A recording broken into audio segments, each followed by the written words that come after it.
FDA commissioner म्हणून join झाल्यानंतर महाराष्ट्रामध्ये फूड आणि ड्रग या दोन्ही सेक्टरमध्ये आपण खूप मोठ्या प्रमाणावरती कारवाई करत आहोत.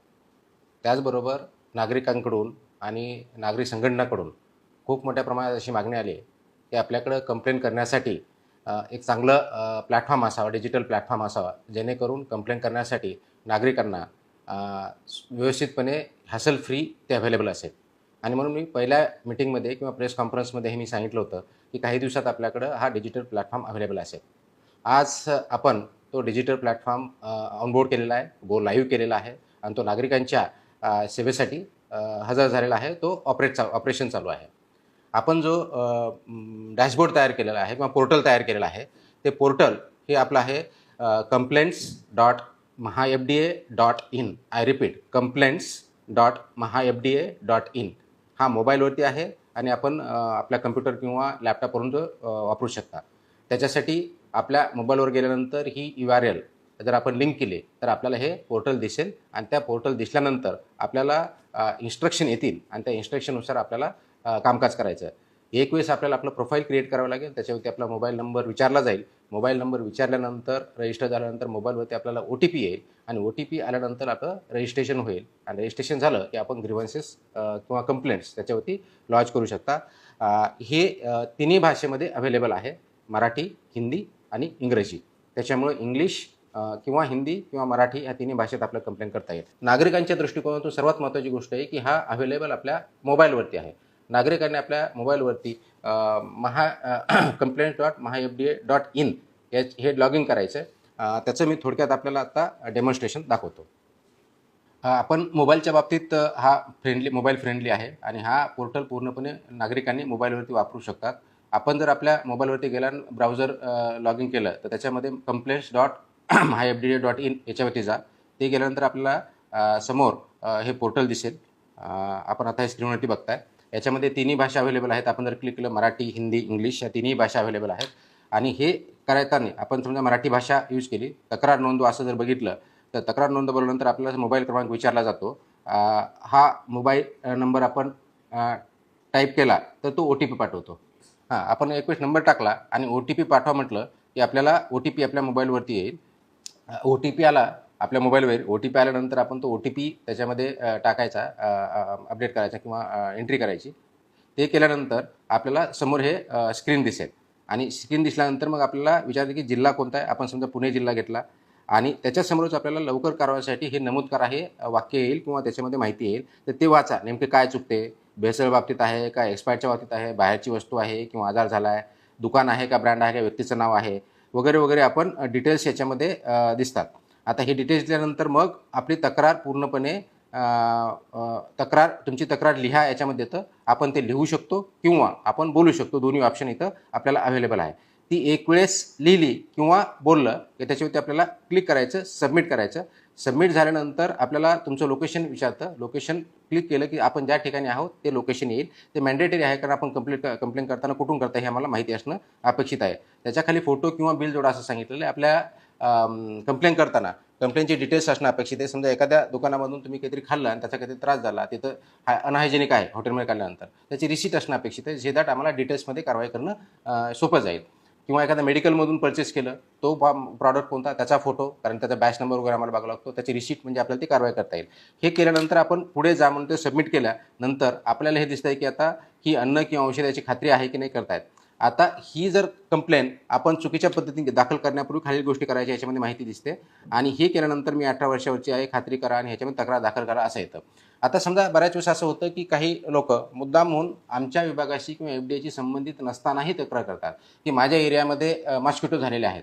तर अशी जर तक्रार आली नाही करण्याचा प्रयत्न केला तर ते ॲक्सेप्ट करणार नाही. तुम्हाला त्याच्यावरती मेसेज येईल की ही FDAशी संबंधित नाही, आपण संबंधित विभाग किंवा कॉर्पोरेशन याची संपर्क साधा. ही पण माहिती याच्यावरती आपल्याला बघता येईल. आणि असं आपण पूर्णपणे कंप्लेंट केल्यानंतर मग आपल्याला बघायचं की ह्या तक्रारीचं काय झालं, तर या तक्रारीचा मागोवा घ्या असं त्याच्यात म्हटलेलं आहे. आणि मग त्याच्यामध्ये आपल्याला त्याचे डिटेल्स देतील. आपण दाखल कधी केलेली आहे, दाखल केल्यानंतर त्याचे काय सध्याचं स्टेटस काय हे आपण ट्रॅक करू शकता. आणि अशा दृष्टीनं आपल्याला ही कंप्लेंट आपल्या अधिकाऱ्या पण देता येते. आणि ती कंप्लेंट ज्या मोमेंटला दाखल होती त्या मोमेंटला मला पण दिसते, माझ्या जॉईंट कमिशनरला पण दिसते आणि त्याच्यावरती आपण काम करायला सुरुवात होतो. जसंच आपल्याला कंप्लेंटचं रिझोल्युशन येईल ते रेझोल्युशन आपल्यापर्यंत आपल्या ह्या आपण कंप्लेंटचं ट्रॅकिंग केलं तर त्याच्यामध्ये आपल्याला दिसतं. प्रत्येक कंप्लेंटला आपण एक युनिक नंबर दिला आहे. आता समजा फॉर एक्झाम्पल आम्ही जी कंप्लेंट केली त्याच्यामध्ये FDA महाराष्ट्र आहे, 2026 आहे आणि ही तिसऱ्या नंबरची क्रमांक त्याला 000003 हा नंबर आलेला आहे. म्हणजे आपल्या काही एक युनिक नंबर असेल, तो आम्हाला आमचे अधिकारी बघतील, ट्रॅकिंग करतील आणि त्याच्यावरती आपण याच्यावरती काम करतोय. आपल्यासमोर हा डॅशबोर्ड आहे, तो मी दाखवत आहे. आपण एक वेळेस complaints.mahafda.in याच्यावरती केलं. आता माझा हा ऑफिसरचा किंवा कमिशनरचा डॅशबोर्ड असल्यामुळे मला सर्व महाराष्ट्रामध्ये काय चाललंय कंप्लेंटच्या बाबतीत ते आपण बघू शकतो. हे डॅशबोर्ड असल्यानंतर आपल्याला आता दिसतंय की समोर मला किती कंप्लेंट आलेल्या आहेत आतापर्यंत, कारण हा आपण काल संध्याकाळीच लॉन्च केलेला आहे. तर 2 तक्रारी प्राप्त दिसतात. या तक्रारी बघितल्यानंतर माझ्या लक्षात येतं याचं हे AIच्या आधारे सिस्टमनी याच्यामध्ये विश्लेषण केलेलं आहे किंवा ॲनालिसिस केलेलं आहे आणि याच्यानुसार आपण ह्या 2 ज्या कंप्लेंट दिसत आहेत त्या प्रलंबित आहेत. म्हणजे त्याचा अजूनही त्याच्यावरती कारवाई झालेली नाही आहे. ही प्रलंबितमध्ये मी क्लिक केल्यानंतर आपण त्याच्यामध्ये AIच्या माध्यमातून जो काही आपल्याकडे आतापर्यंतचा डेटा अवेलेबल आहे त्याच्या माध्यमातून ॲनालिसिस केलं की तक्रारीचं स्वरूप काय, म्हणजे काळानुसार तक्रारी आहे, तीव्रता म्हणजे त्याची इंटेन्सिटी किती आहे, जिल्ह्यानुसार आहे, प्रकारानुसार आहे, सगळं आपल्याला बघता येतं. आता तीव्रतेमध्ये आपण कॅटेगरायझेशन केलेलं आहे. तीव्रतेमध्ये जर कॅटेगरायझेशन बघितलं तर अति तीव्र किंवा सर्वात जास्त महत्त्वाची जर बघितली तर फूड पॉइझनिंग असेल त्याला सर्वात हायेस्ट प्रायोरिटी आपण दिलेली. त्यानुसार आपल्याला इमिजिएटली ती त्या अधिकाऱ्यापर्यंत जाते. अधिकाऱ्यांनी ताबडतोब त्याच्यावरती पुढची कारवाई करायची आहे. असं आपण कॅटेगरायझेशन केलेलं आहे. हे अधिकाऱ्याला सुद्धा हे माहीत होतं. आता आपण त्याच्यापुढे जर गेलो, जिल्ह्यानुसार गेलं तर पुणे जिल्ह्याच्या 2 आहेत असं दिसतं आपल्याला आणि त्याच्यामध्ये प्रकार जर बघितलं तर एक कंप्लेंट अस्वच्छ उत्पादन किंवा साठवण अशा प्रकारची आहे आणि दुसरी निकृष्ट पॅकेजिंगच्या बाबतीत आहे. त्या कंप्लेंटवरती आपण जर क्लिक केलं तर मला हे दिसतं की ही जी आहे एक प्रलंबित आहे आणि त्याची आता पुढची कारवाई चालू आहे. त्याची तीव्रता आपण जी बघितलेली आहे नॉर्मल कॅटेगरी म्हणजे अति तीव्र नाही आहे. त्याच्यामुळं त्यांना जो वेळ दिलेला अधिकार आहे त्यानुसार ते कारवाई करत राहते. हे मला इथं डॅशबोर्ड दिसतो. हेच आपण जर थोडक्यात पुढं डिटेलमध्ये जर गेलो तर याच्यामध्ये एक्सप्लोरर म्हणून मला दिसतं. आता एक्सप्लोररमध्ये मला जर बघितलं तर ह्या 2 कंप्लेंट ज्यावेळेस मी चेक करतो तर त्याच्यावरती मी ही कंप्लेंटवरती क्लिक केल्यानंतर त्याची कंप्लेंट काय मला डिटेल दिसतात. हे याच्यामध्ये आहे की हा कंप्लेंट जो आहे हा पुणे जिल्ह्यातला आहे आणि त्यांनी फूड सेफ्टी आणि हायजीनच्या बाबतीत न्यूमरस इस्टॅब्लिशमेंटच्या बाबतीत आपल्याला कंप्लेंट काय हे दिलेली आहे आणि आधी याच्यामध्ये बघितल्यानंतर आपल्याला त्याचा मोबाईल नंबर दिसतो. AIचं मूल्यांकन इथं दिसतं. हे AIचं मूल्यांकन आपल्याला जे दिसत आहे ते सध्या 95/100 म्हणजेच ती कंप्लेंट जेन्युइन आहे का नॉन जेन्युइन आहे हे AIच्या माध्यमातून त्याची रँकिंग तयार केली जाते, जेणेकरून विनाकारण मिसलिडिंग किंवा अर्धवट माहिती असलेल्या कोणत्याही प्रकारची कंप्लेंट अधिकाऱ्यापर्यंत जाणार नाही, जेणेकरून अधिकाऱ्यांचा वेळ वायाला जाणार नाही, ही त्याच्या पाठीमागचा उद्देश आहे. त्याच्यामुळे आपण कंप्लेंट करताना त्याचे डिटेल्स देणं आवश्यक आहे की कंप्लेंट कोणत्या समजा हॉटेलमधली असेल तर हॉटेलमध्ये आहे, एक्झॅक्टली काय कंप्लेंट आहे आणि त्याच्याबद्दल काय आपल्याकडे फोटो किंवा रिसीट हा पुरावा आपण त्याचा सादर केला तर अधिकाऱ्यांना त्याच्यावरती वेळेत आणि चांगल्या प्रकारे कारवाई करणं शक्य होतं. ते गेल्यानंतर आपला फोटो त्याच्यामध्ये दिलेले लोकेशन आपल्याला दिसतं, अंमलबजावणीची काय परिस्थिती आहे ते बघते दिसतं. आता हे करत असताना AI को-पायलट पण आपल्याला दिलेला आहे. त्याच्यामध्ये आपले जे अधिकारी आहेत त्यांना याचा कायदेशीर प्रश्न विचारता येतो, कारणे दाखवा नोटीस जनरेट करता येते. आपल्या म्हणजे स्पीच टू टेक्स्ट हे आपण त्याच्यात माध्यम वापरलं आहे.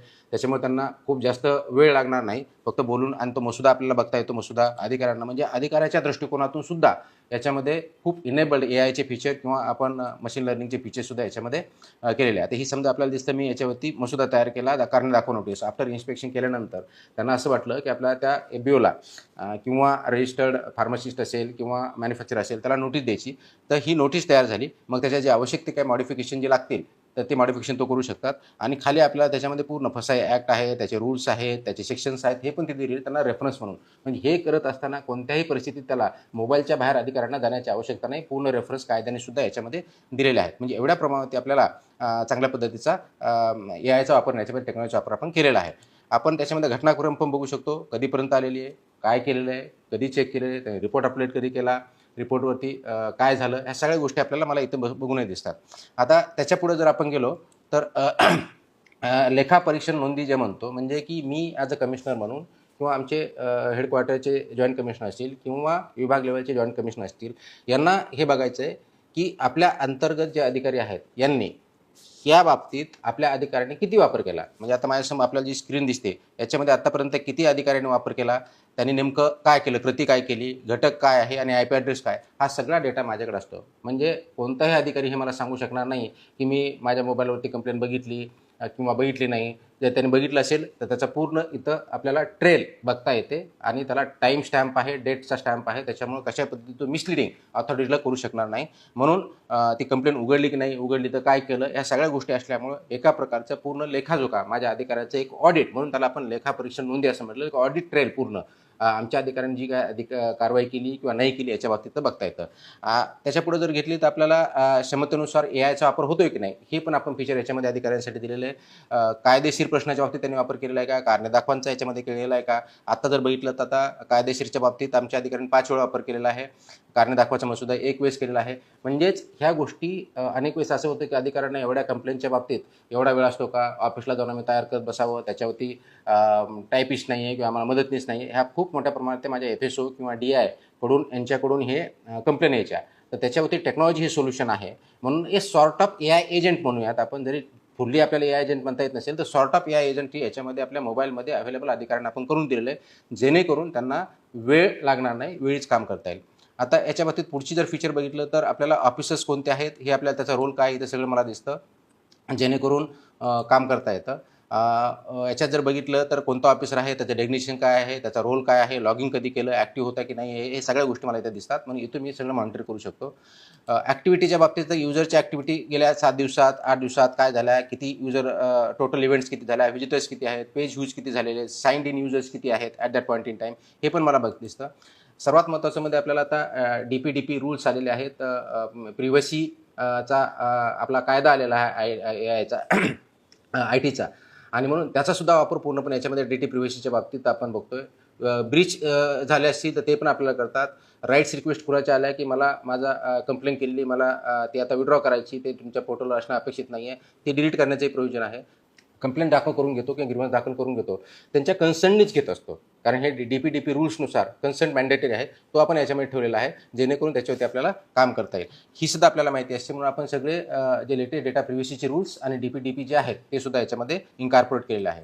त्याच्यापुढे आपण वृत्त कक्ष दिसतं की ज्या विभागाच्या बाबतीत ज्या काही बातम्या येतात त्या इथं दिसतील आपल्याला, आपण चेक करू शकता. आणि लॉग इन अहवाल प्रत्येक अधिकाऱ्याचा, आपण किती जणांनी लॉग इन केलं, किती वेळेस केलं, नेमकं काम काय केलं, लॉग इनची वेळ मला इथे दिसते. आपण हे जर बघितलं असेल, आता फॉर एक्झाम्पल हे रासकर म्हणून अधिकारी आहे, ते असिस्टंट कमिशनर आहेत, ते पुणे झोनचे आहेत. लॉग इनची वेळ तिची 15 जुलैची आहे, 4:42 आहे. आणि उपकरण त्यांनी वापरलेलं विंडोज AG वापरलेला आहे. IP ॲड्रेससुद्धा माझ्यासमोर दिसतोय. म्हणजे आय कॅन से की त्यांनी खरोखर वापरले का, कशासाठी वापरलं, काय वापर केला की नाही केला आहे, ह्या अशा दृष्टीचं हा डॅशबोर्ड माझ्यासाठी आहे. आणि डिसिजन मेकरची, म्हणजे हे फक्त कमिशनरसाठी नाही आहे, जॉईंट कमिशनर आमचे जे कमिशनरमधले आहेत त्या लेवलला आहे, रिजनल जॉईंट कमिशनर त्यांच्यासाठी आहे, आणि जे असिस्टंट कमिशनर आहे ज्यांच्याकडून ही कारवाई होणार आहे त्यांच्यासुद्धा अवेलेबल, त्यांच्या पुरतं प्रत्येकाच्या त्यांच्या ज्युरिडिक्शन पुरतं आहे. तर अशा दृष्टीनं हा आपला डॅशबोर्ड दिसतो, जेणेकरून इथून पूर्णपणे सुपरविजन, कंट्रोल आणि मॉनिटरिंग या लेवलवरून आपल्याला करता येतं. तर हे काही कंप्लेंट मला दिसतात जे आल्यानंतर, कंप्लेंट दाखल केल्यानंतर ती इमिजिएटली असाईन होते जॉईंट कमिशनरला आपल्या जे रिजनल लेवलचे, आणि ती मला पण दिसते.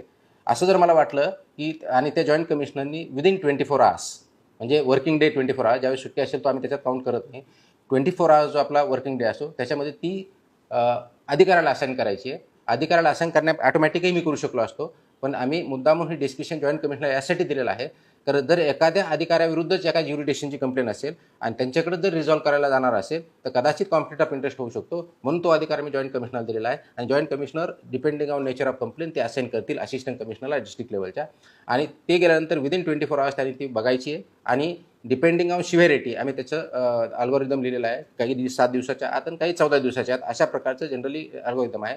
विदिन दॅट वेळेस त्याची तपासणी करायची, आवश्यक ते ॲक्शन घ्यायची आणि तो रिपोर्ट अपलोड करायचा आहे. तो रिपोर्ट ॲक्शन घेऊन अपलोड केल्यानंतर इमिजिएटली जो कंप्लेनंट आहे त्याला तो दिसणार आहे, तो बघणार आहे, आणि तो आम्हाला अधिकाऱ्याला पण म्हणजे जॉईंट कमिशनरलाही दिसेल, मलाही दिसेल. असं मला जर वाटलं की त्याच्यामध्ये ते व्यवस्थित नाही तर मी रिअसाईनही करू शकतो, किंवा जॉईंट कमिशनरसुद्धा रिअसाईन करू शकतात. किंवा एखादी कंप्लेंट आली, मला वाटतं की नाही यांनी असाईन केलेल्या एका पर्टिक्युलर ऑफिसरला तो योग्य नाही, तर चेंज करण्याचा अधिकार मला आहे, ते इथून मी करू शकतो. तर ह्या सर्व प्रकारचं मॉनिटरिंग इथून होत आहे. अशा दृष्टीचा हा आपण डॅशबोर्ड complaints.mahafda.in याच्यावरती तयार केलेला आहे. आणि म्हणून या अगोदर असं होतं की कंप्लेन फॉस्कॉसवरती एक ॲप होतं, परंतु ड्रग किंवा मेडिसिनच्या बाबतीत वेगळ्या पद्धतीचं ॲप आपल्याकडे नव्हतं. आपण चांगल्या पद्धतीचा टोल फ्री नंबर दिलेला आहे, परंतु त्याचं ट्रॅकिंग करणं फोन केल्यानंतर थोडं ॲडमिनिस्ट्रेशनच्या दृष्टीनं आणि नागरिकांच्या दृष्टीनंही अवघड होतं, मोस्ट करून नागरिकांच्या दृष्टीनं. कारण फोन केला आहे, त्या फोनचा नंबर कोणी लोक द्यायला तयार नसतात, त्याच्यामुळे मला उत्तर देता येत नाही. मेल करतायत, तर मेल केल्यानंतर बऱ्याच वेळेस आम्ही कारवाई करतो, पण मेलवर उत्तर द्यायला वेळ लागतो. या सर्वावरती एक छानसा उपाय म्हणून हे पोर्टल तयार केलं, जे प्रत्येक नागरिकाच्या मोबाईलमध्ये असेल. त्यांनी फक्त याचा वापर योग्य प्रकारे करायचा. कोणत्याही प्रकारच्या चुकीच्या कंप्लेंट करणं किंवा वारंवार याच्यामध्ये ब्रीच करण्याचा सुद्धा काही लोक प्रयत्न करतील, जो आतापर्यंतचा माझा अनुभव आहे. तर असं चुकीच्या पद्धतीनं ब्रीच करण्याचा किंवा विनाकारण त्रास देण्याच्या हेतूने करू नये. कारण असे जर वारंवार आम्हाला आढळलं तर लॉग इन आम्ही जसं सांगितलं ते लॉग इनचा म्हणजे ऑडिट राहील असेल आम्हाला, आणि अशा लोकांना आम्ही नोटीससुद्धा इश्यू करू की तुम्ही चुकीच्या पद्धतीने घेऊन शासकीय कामातसुद्धा अडथळा करतायत, हे कृपया करू नका. हा गॅजेट ह्या ज्या पोर्टल आपण तयार केलेला आहे याचा उद्देश नागरिकांना ग्रीव्हन्स करण्याचा, फूड किंवा ड्रग म्हणजे मेडिसिन या बाबतीत ज्या ग्रीव्हन्सेस आहेत, त्यांना कुठे जो त्रास होतो तो शासनापर्यंत FDA पर्यंत पोहोचवण्याचं एक सरळ आणि सोपं माध्यम असावं या दृष्टिकोनातून आपण केलेलं आहे. त्याचा वापर केला तर डेफिनेटली आपला खूप मोठ्या प्रमाणात परिणामकारकरित्या आपण कारवाई करू शकतो. दुसरी गोष्ट अशी आहे की इनकम्प्लीट जर त्याच्यात इन्फॉर्मेशन असेल तर ॲक्सेप्ट होणार नाही, कारण कारवाई करण्यासाठी कंप्लीट इन्फॉर्मेशन लागेल. आणि म्हणून ज्याला आपण म्हणू की मिसलिडिंग करणं किंवा इनकम्प्लीट इन्फॉर्मेशन देणं असं न करता जेन्युइन कंप्लेंट याच्यामध्ये टाका, जेणेकरून माझ्या अधिकाऱ्यांचाही वेळ जेन्युइन कंप्लेंटवरती चांगलं काम करण्यासाठी होईल आणि त्याचा परिणाम आपल्या आयुष्यावरती, आरोग्यावरती चांगल्या पद्धतीने होईल. मग फूडच्या बाबतीत असेल किंवा ड्रगच्या बाबतीत. त्याच्यामुळे आता वेगळा कोणताही प्लॅटफॉर्म वापरण्याची महाराष्ट्रामध्ये FDAच्या बाबतीत, ग्रीव्हन्सेसच्या बाबतीत कोणत्याही नागरिकांना आवश्यकता राहणार नाही. माझी अशी विनंती आहे की हा आपल्याला जो पोर्टल दिलेला आहे तो काही ॲप पण नाही आहे, ते पोर्टल आहे. त्याच्यामुळे फक्त आपल्याला एवढंच करायचं आहे की complaints.mahafda.in याच्यावरती जायचं आहे, एक वेळेस लॉग इन व्हायचं आहे आणि आपल्याला आवश्यक त्यावेळेस तो वापरायचा. हे केलं तर निश्चितच FDA आपल्या दारी आलं असं आपण म्हणू शकतो.